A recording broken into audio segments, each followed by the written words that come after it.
January 15th, 1946. The bitter wind cuts through the rubble-strewn streets of Frankfurt am Main like a blade through torn fabric, carrying with it the acrid smell of coal smoke and the lingering metallic tang of destruction. Frau Elisabeth Müller clutches her ration card with fingers blue from cold, her breath forming small clouds that dissipate into the gray morning air like prayers to an indifferent sky. The queue outside the municipal distribution center stretches around 2 city blocks, a serpentine line of humanity wrapped in threadbare coats and hollow hope, their faces bearing the unmistakable pallor of prolonged malnutrition. In her coat pocket, she carries a small tin containing what the authorities optimistically call coffee, a bitter concoction of roasted barley, chicory, and ground acorns that tastes like desperation itself, like the very essence of a nation reduced to consuming the forest floor. This is Ersatz coffee, the substitute that has sustained German civilians through 6 years of total war and now into the uncertain peace that feels more like extended punishment. The word Ersatz has become the defining term of German existence. Ersatz bread, made from sawdust and potato peels. Ersatz soap crafted from clay and ash. Ersatz hope built from the fragments of a shattered Reich. The sound of her worn shoes against the cobblestones echoes through the canyon of broken buildings, each step a percussion note in the symphony of a defeated nation.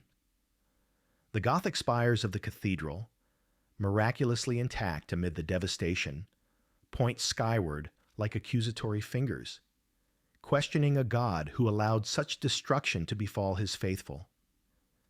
She does not know that within 18 months, this very street will witness something unprecedented in human history: the arrival of a dark, effervescent liquid that will fundamentally alter not just German taste buds, but the very conception of what America represents to the world. Behind the fractured windows of bombed-out apartments, other German families huddle around makeshift stoves, warming their hands on cups of the same bitter ersatz brew. Children who have never tasted chocolate watch their mothers perform the daily ritual of rationing, counting out individual grains of sugar as if they were precious gems, measuring portions of synthetic margarine with mathematical precision.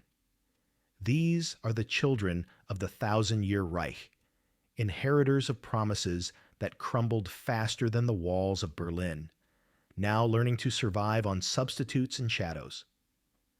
To understand the magnitude of what was about to unfold, we must first comprehend the depth of deprivation that had become the German civilian experience. By January 1946, the average German civilian consumed fewer than 1,200 calories per day, barely enough to sustain basic bodily functions. The average German had not tasted real coffee in over 4 years, had not seen a banana in 6 years, had not experienced the simple pleasure of white sugar since 1943.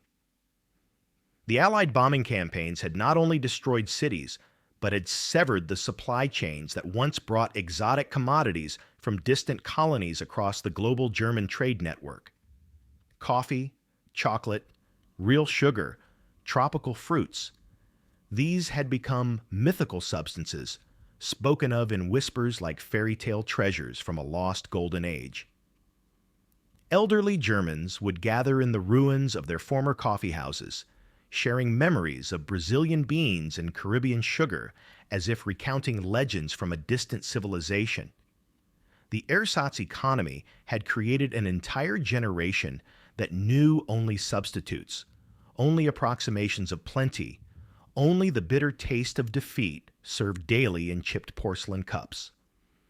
In the mahogany-paneled offices of the American military government, housed in the few intact buildings of the American sector, Colonel James Morrison reviewed reports that painted a stark picture of civilian morale. The morning briefings contained statistics that would have been unimaginable to Americans safe in their homeland: infant mortality rates climbing, tuberculosis spreading through overcrowded shelters, psychological disorders manifesting in former soldiers and civilians alike. The denazification process was proving more complex than anticipated, not because of active resistance, but because of the psychological exhaustion that permeated every aspect of German society like fog through ruins. The German people, Morrison's reports indicated, had expected defeat. They had steeled themselves for occupation, for punishment, for the dismantling of their industrial capacity. They had prepared for harsh treatment at the hands of their conquerors, for reparations that would impoverish them for generations, for the kind of vindictive peace that had followed the Great War. What they had not expected, what their imagination could not encompass, was abundance. The very concept seemed to violate every law of European history, every precedent of conquest and submission. American GIs walking through German cities carried with them an unconscious display of wealth that bordered on the surreal.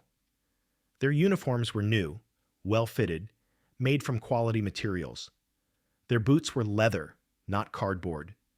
They smoked cigarettes casually, sometimes discarding half-smoked Lucky Strikes that German children would retrieve and treasure. They chewed gum, a substance so exotic to German civilians that many had never seen it before. They drank from bottles that contained clear, sparkling water infused with flavor, a luxury that seemed to defy the fundamental laws of wartime economy. The decision to allow Coca-Cola to establish bottling operations in occupied Germany was not primarily a business decision. It was a weapon of cultural warfare more potent than any propaganda leaflet ever dropped from a B-17 flying fortress. Robert Woodruff, the visionary president of the Coca-Cola Company, had recognized during the war itself that American soldiers craved the taste of home more than they craved military decorations. His famous pledge to provide Coca-Cola to every American serviceman for 5 cents, regardless of cost to the company, regardless of distance or danger, had established bottling plants wherever American forces advanced across the Pacific and into Europe. But the post-war decision to extend these operations to serve civilian populations in former enemy territories represented something entirely new in the annals of conquest. Never before in human history had a victorious nation sought to win the peace by offering its former enemies the same luxuries enjoyed by its own citizens. The Romans had built roads and aqueducts in conquered territories, but they had reserved the finest wines for Rome itself. The British had developed the colonial economies, but they had shipped the profits back to London. America was proposing something unprecedented, the democratization of abundance.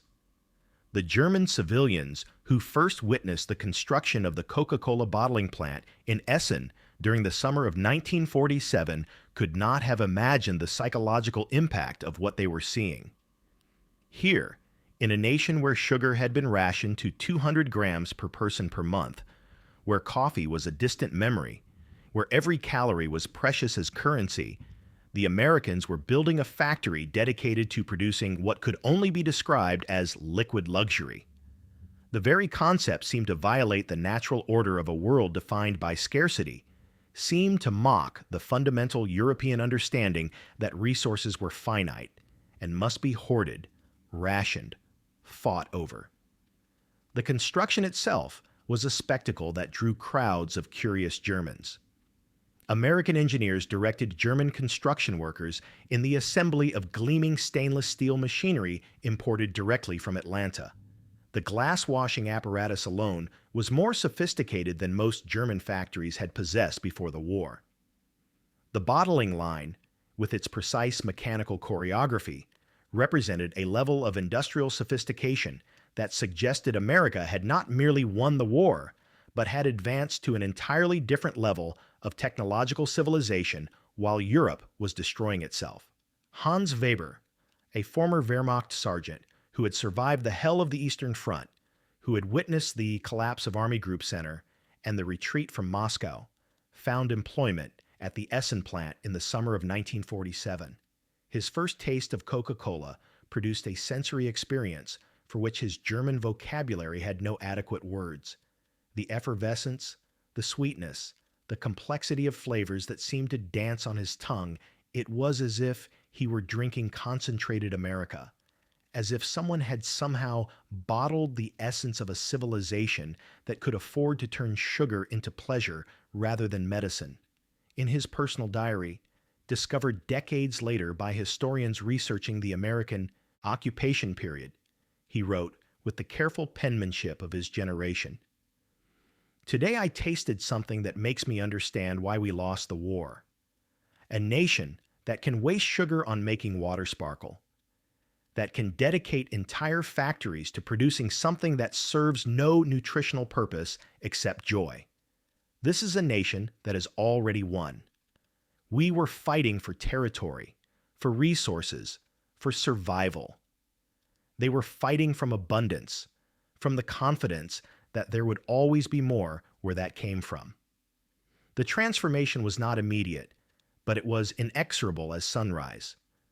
German civilians who had expected American occupation to mean continued privation, perhaps even deliberate starvation, as punishment for their nation's crimes, found themselves confronted with a reality that challenged every assumption about victor and vanquished, about the natural order of conquest and submission. The sight of American GIs casually discarding half-empty Coca-Cola bottles, bottles that contained more sugar than a German family might see in a week, produced a cognitive dissonance that reverberated through every level of society like shock waves from a detonation. German housewives, accustomed to saving every scrap of paper, every fragment of metal, every drop of cooking oil, watched in amazement as American soldiers threw away items that would have been treasured as valuable resources. The psychological impact was perhaps more profound than the physical destruction of the war itself. Bombing had destroyed buildings, but buildings could be rebuilt. This casual display of abundance was destroying the fundamental German understanding of how the world worked, of how nations related to each other, of what it meant to be human in a world of limited resources. By 1948, Coca-Cola had established bottling operations in 12 German cities, each plant a small embassy of American values, each bottle an ambassador of American abundance. The Marshall Plan was providing the economic framework for European recovery, channeling billions of dollars into reconstruction projects and industrial modernization. But it was Coca-Cola that provided the psychological evidence that recovery was not just possible, but inevitable. That America intended not merely to rebuild Europe, but to transform it into something better than it had ever been before. German children who had never known the taste of real candy, who had grown up on Ersatz chocolate made from carob and artificial sweeteners, found themselves earning pfennigs by returning empty Coca-Cola bottles to neighborhood stores. Their eyes would widen with wonder at the American magic that could transform corn syrup and carbonated water into liquid joy, at the casual generosity of a system that paid children for the privilege of recycling its abundance. These children, born into the gray world of total war, were experiencing their first taste of a different kind of society, one where pleasure was not rationed, where sweetness was not a reward for virtue, but a basic expectation of daily life. The symbolic power of Coca-Cola transcended its nutritional content, which was admittedly negligible. A single bottle contained no vitamins, no protein, no essential nutrients. From a purely rational standpoint, it was an inefficient use of precious sugar and water. But symbols are not rational, and Coca-Cola represented something far more profound than nutrition. The American philosophy that abundance was not a zero-sum game, that prosperity was not a finite resource to be fought over, but an expandable reality that could encompass everyone who was willing to participate in the American system. While European thinking had been shaped by centuries of scarcity, by the Malthusian understanding that population growth would always outstrip resource production, by the bitter experience of famines and shortages and wars fought over territory and raw materials, American capitalism proposed a radical alternative. It suggested that wealth could be created rather than merely redistributed, that prosperity could expand to include former enemies as well as allies, that the size of the economic pie could grow large enough to satisfy everyone's hunger.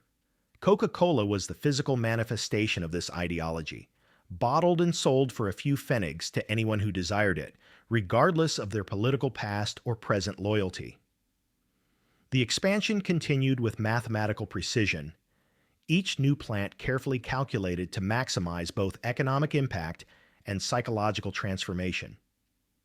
By 1950, Coca-Cola had established operations in 37 countries, from the devastated cities of Germany and Japan to the rebuilding nations of Western Europe to the emerging markets of Latin America and Asia.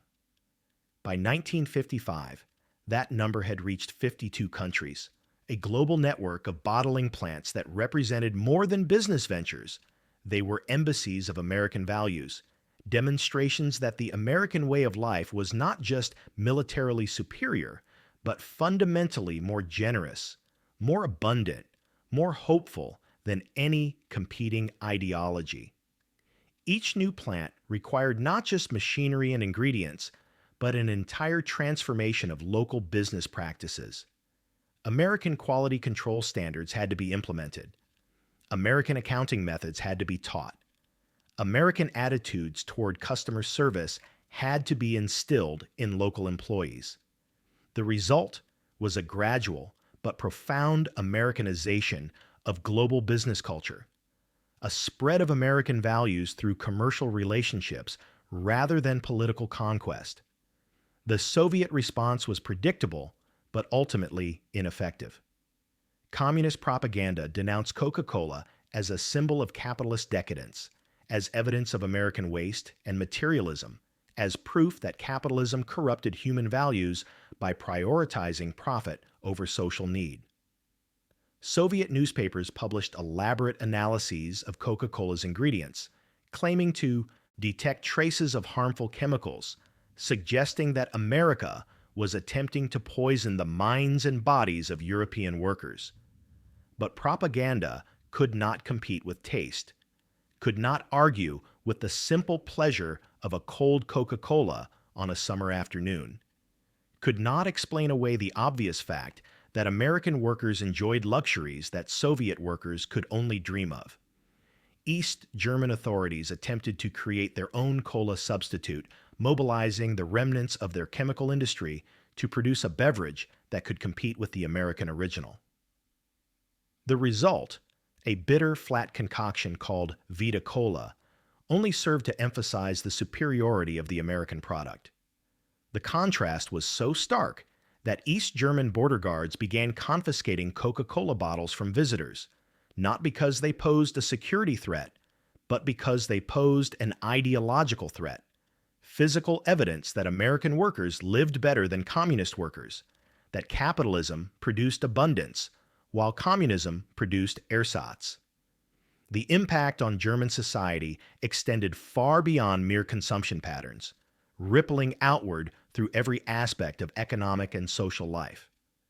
The presence of Coca-Cola factories required an entire infrastructure of suppliers, distributors, and retailers. Glass manufacturers who had once produced beer bottles for local breweries retooled their production lines to create the distinctive curved Coca-Cola bottle, learning American quality standards and American business practices in the process. Trucking companies expanded their fleets to handle distribution, adopting American logistics methods and American approaches to customer service.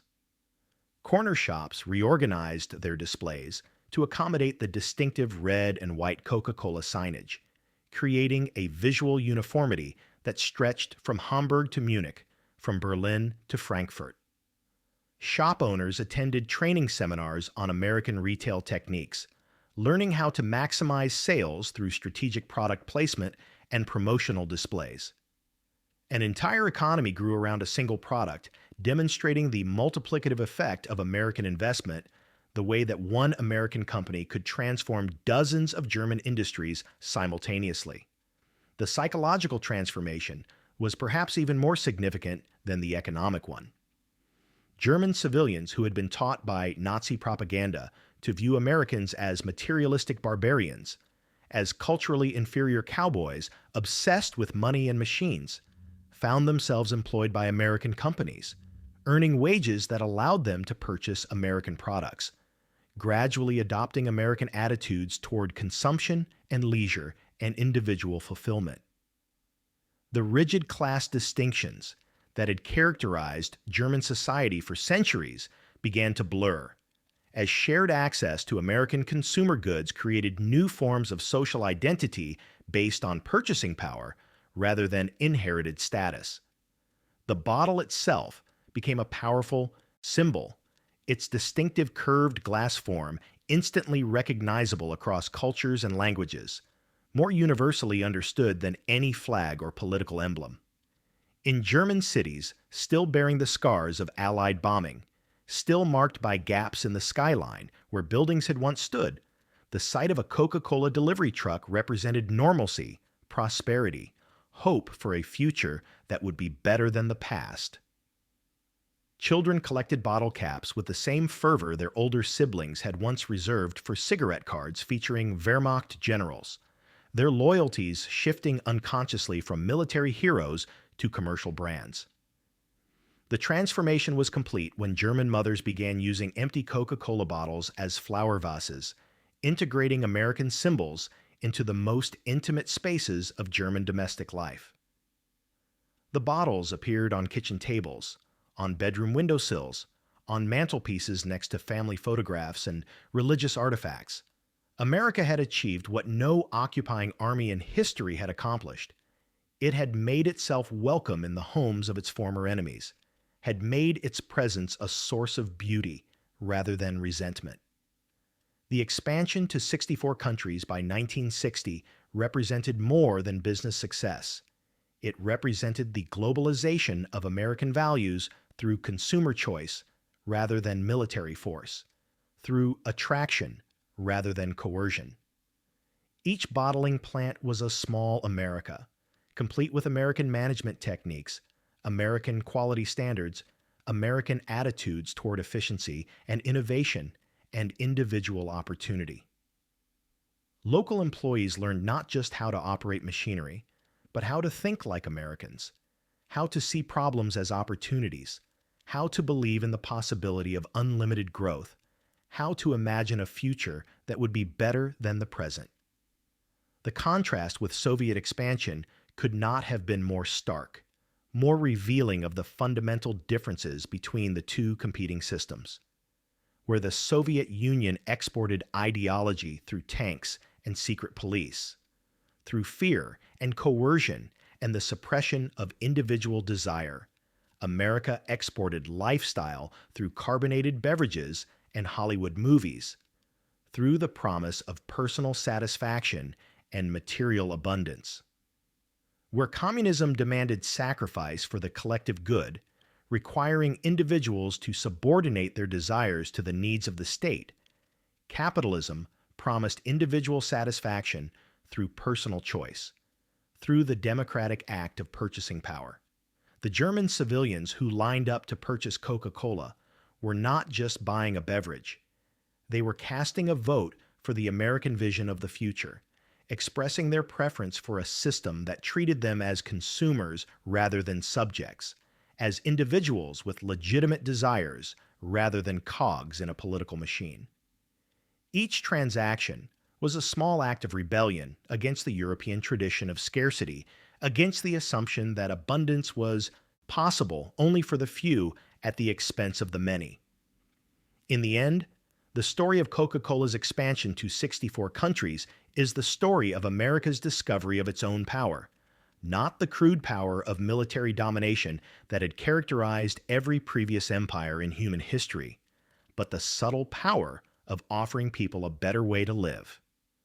The German civilians who had expected Ersatz coffee for the rest of their lives discovered instead that abundance was possible, that scarcity was a choice rather than a necessity. That the American dream was not just rhetoric, but an exportable reality available in convenient 6-ounce bottles. The dark liquid that bubbled and fizzed in German glasses carried within it the essence of American optimism, the revolutionary belief that tomorrow could be better than today, that growth was not just possible, but inevitable, that individual desires and collective prosperity could be reconciled through the magic of free markets and technological innovation. It was a message delivered not through speeches or political pamphlets, but through taste buds and soda fountains, through the simple human pleasure of drinking something sweet and cold on a warm afternoon. In conquering the world's thirst, America had discovered the secret of conquering the world's imagination, of making its values irresistible, not through force, but through the simple promise of a better life for anyone willing to embrace the American way.